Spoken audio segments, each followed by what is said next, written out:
يسألونك عن الشهر الحرام قتال فيه قل قتال فيه كبير وصد عن سبيل الله وكفر به والمسجد الحرام وإخراج أهله منه أكبر عند الله والفتنة أكبر من القتل ولا يزالون يقاتلونكم حتى يردوكم عن دينكم إن استطاعوا ومن يرتد منكم عن دينه فيمت وهو كافر فأولئك حبطت أعمالهم في الدنيا والآخرة وأولئك أصحاب النار هم فيها خالدون۔ لوگ پوچھتے ہیں ماہ حرام میں لڑنا کیسا ہے؟ کہو اس میں لڑنا بہت برا ہے، مگر راہ خدا سے لوگوں کو روکنا اور اللہ سے کفر کرنا اور مسجد حرام کا راستہ خدا پرستوں پر بند کرنا اور حرم کے رہنے والوں کو وہاں سے نکالنا اللہ کے نزدیک اس سے بھی زیادہ برا ہے اور فتنہ خوریزی سے شدید تر ہے۔ وہ تو تم سے لڑے ہی جائیں گے، حتیٰ کہ اگر ان کا بس چلے تو تمہیں اس دین سے پھیر لے جائیں، اور یہ خوب سمجھ لو کہ تم میں سے جو کوئی اس دین سے پھرے گا اور کفر کی حالت میں جان دے گا، اس کے اعمال دنیا اور آخرت دونوں میں ضائع ہو جائیں گے۔ ایسے سب لوگ جہنمی ہیں اور ہمیشہ جہنم ہی میں رہیں گے، اور فتنہ خوریزی سے شدید تر ہے۔ یہ بات ایک واقعے سے متعلق ہے۔ رجب 2 ہجری میں نبی صلی اللہ علیہ وسلم نے 8 آدمیوں کا ایک دستہ نخلا کی طرف بھیجا تھا، جو مکے اور طائف کے درمیان ایک مقام ہے، اور اس کو ہدایت فرما دی تھی کہ قریش کی نقل و حرکت اور ان کے آئندہ ارادوں کے متعلق معلومات حاصل کرے۔ جنگ کی کوئی اجازت آپ نے نہیں دی تھی، لیکن ان لوگوں کو راستے میں قریش کا ایک چھوٹا سا تجارتی قافلہ ملا اور اس پر انہوں نے حملہ کر کے ایک آدمی کو قتل کر دیا اور باقی لوگوں کو ان کے مال سمیت گرفتار کر کے مدینے لے آئے۔ یہ کارروائی ایسے وقت ہوئی جبکہ رجب ختم اور شعبان شروع ہو رہا تھا، اور یہ امر مشتبہ تھا کہ آیا حملہ رجب یعنی ماہ حرام ہی میں ہوا ہے یا نہیں، لیکن قریش نے اور ان سے درپردہ ملے ہوئے یہودیوں اور منافقین مدینہ نے مسلمانوں کے خلاف پروپیگنڈا کرنے کے لیے اس واقعے کو خوب شہرت دی اور سخت اعتراضات شروع کر دیے کہ یہ لوگ چلے ہیں بڑے اللہ والے بن کر، اور حال یہ ہے کہ ماہ حرام تک میں خوریزی سے نہیں چوکتے۔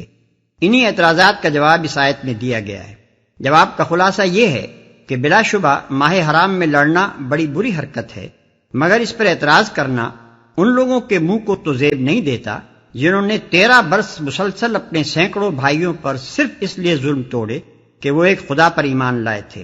پھر ان کو یہاں تک تنگ کیا کہ وہ جلاوطن ہونے پر مجبور ہو گئے، پھر اس پر بھی اکتفا نہ کیا اور اپنے ان بھائیوں کے لیے مسجد حرام تک جانے کا راستہ بھی بند کر دیا،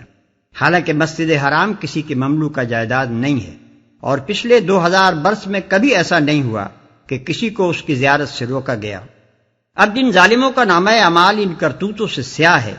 ان کا کیا منہ ہے کہ ایک معمولی سی سرحدی جھڑپ پر اس قدر زور شور کے اعتراضات کریں،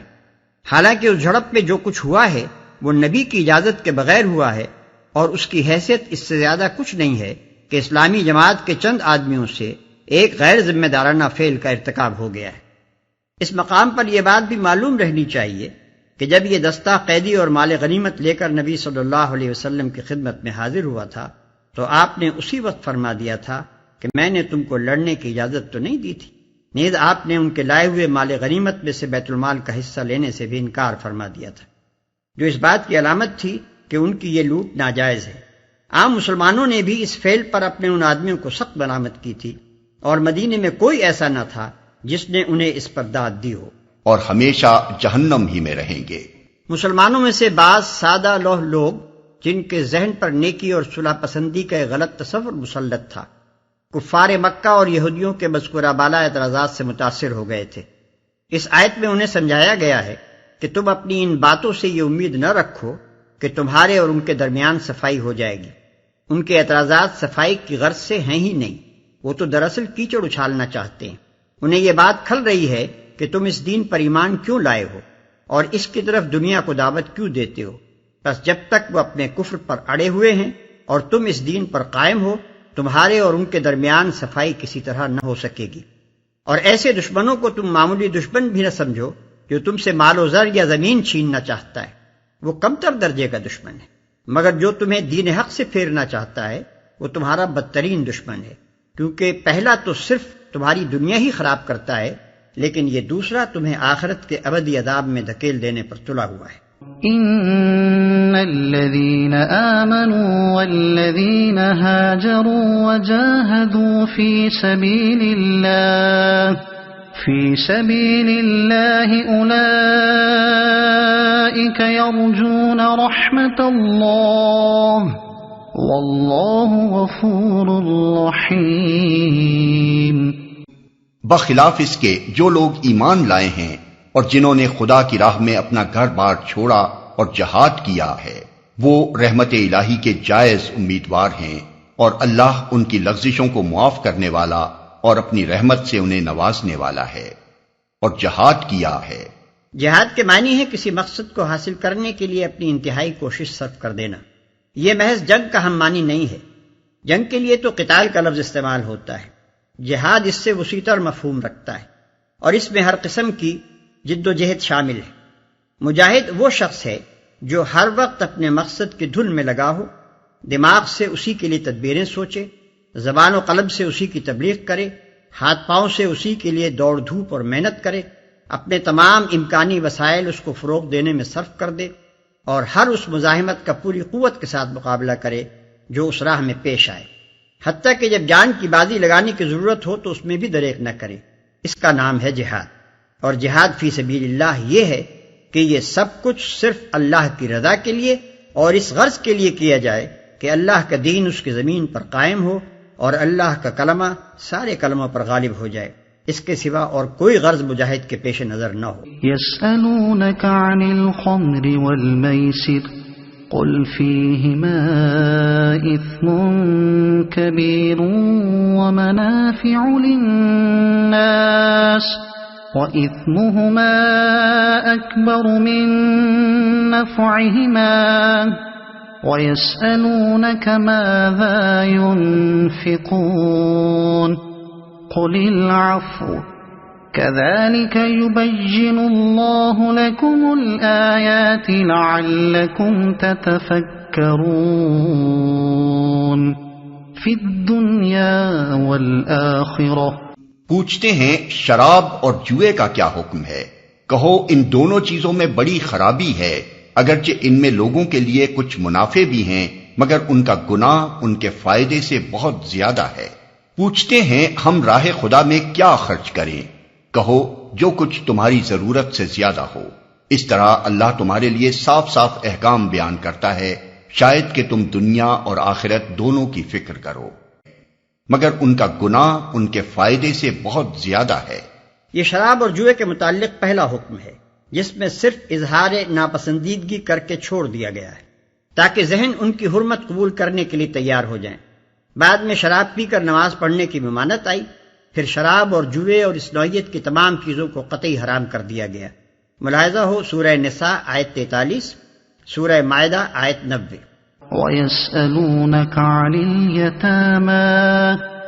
قُلْ إِصْلَاحٌ لَهُمْ خَيْرٌ وَإِن تُخَالِطُوهُمْ فَإِخْوَانُكُمْ وَاللَّهُ يَعْلَمُ الْمُفْسِدَ مِنَ الْمُصْلِحِ وَلَوْ شَاءَ اللَّهُ لَأَعْنَتَكُمْ إِنَّ اللَّهَ عَزِيزٌ حَكِيمٌ۔ پوچھتے ہیں یتیموں کے ساتھ کیا معاملہ کیا جائے؟ کہو جس طرز عمل سے ان کے لیے بھلائی ہو وہی اختیار کرنا بہتر ہے۔ اگر تم اپنا اور ان کا خرچ اور رہنا سہنا مشترک رکھو تو اس میں کوئی مذائقہ نہیں، آخر وہ تمہارے بھائی بند ہی تو ہیں۔ برائی کرنے والے اور بھلائی کرنے والے دونوں کا حال اللہ پر روشن ہے۔ اللہ چاہتا تو اس معاملے میں تم پر سختی کرتا، مگر وہ صاحب اختیار ہونے کے ساتھ صاحب حکمت بھی ہے، وہی اختیار کرنا بہتر ہے۔ اس آیت کے نزول سے پہلے قرآن میں یتیموں کے حقوق کی حفاظت کے متعلق بار بار سخت احکام آ چکے تھے، اور یہاں تک فرما دیا گیا تھا کہ یتیم کے مال کے پاس نہ پھٹکو، اور یہ کہ جو لوگ یتیموں کا مال ظلم کے ساتھ کھاتے ہیں وہ اپنے پیٹ آگ سے بھرتے ہیں۔ ان شدید احکام کی بنا پر وہ لوگ جن کی تربیت میں یتیم بچے تھے اس قدر خوفزدہ ہو گئے تھے کہ انہوں نے ان کا کھانا پینا تک اپنے سے الگ کر دیا تھا، اور اس احتیاط پر بھی انہیں ڈر تھا کہ کہیں یتیموں کے مال کا کوئی حصہ ان کے مال میں نہ مل جائے۔ اسی لیے انہوں نے نبی صلی اللہ علیہ وسلم سے دریافت کیا کہ ان بچوں کے ساتھ ہمارے معاملے کی صحیح صورت کیا ہے۔ وَلَا تَنكِحُوا الْمُشْرِكَاتِ حَتَّى يُؤْمِنَّ وَلَأَمَةٌ مُؤْمِنَةٌ خَيْرٌ مِّن مُّشْرِكَةٍ وَلَوْ أَعْجَبَتْكُمْ وَلَا تُنكِحُوا الْمُشْرِكِينَ حَتَّى يُؤْمِنُوا وَلَعَبْدٌ مُؤْمِنٌ خَيْرٌ مِّن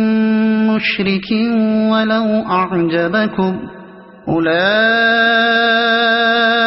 يَدْعُونَ إِلَى النَّارِ وَاللَّهُ يَدْعُو إِلَى الْجَنَّةِ وَالْمَغْفِرَةِ بِإِذْنِهِ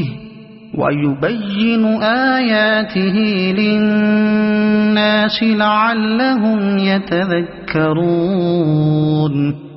تم مشرک عورتوں سے ہرگز نکاح نہ کرنا جب تک کہ وہ ایمان نہ لے آئیں۔ ایک مومن لونڈی مشرک شریف زادی سے بہتر ہے اگرچہ وہ تمہیں بہت پسند ہو، اور اپنی عورتوں کے نکاح مشرک مردوں سے کبھی نہ کرنا جب تک کہ وہ ایمان نہ لے آئیں۔ ایک مومن غلام مشرک شریف سے بہتر ہے اگرچہ وہ تمہیں بہت پسند ہو۔ یہ لوگ تمہیں آگ کی طرف بلاتے ہیں اور اللہ اپنے اذن سے تم کو جنت اور مغفرت کی طرف بلاتا ہے، اور وہ اپنے احکام واضح طور پر لوگوں کے سامنے بیان کرتا ہے۔ توقع ہے کہ وہ سبق لیں گے اور نصیحت قبول کریں گے۔ یہ لوگ تمہیں آگ کی طرف بلاتے ہیں۔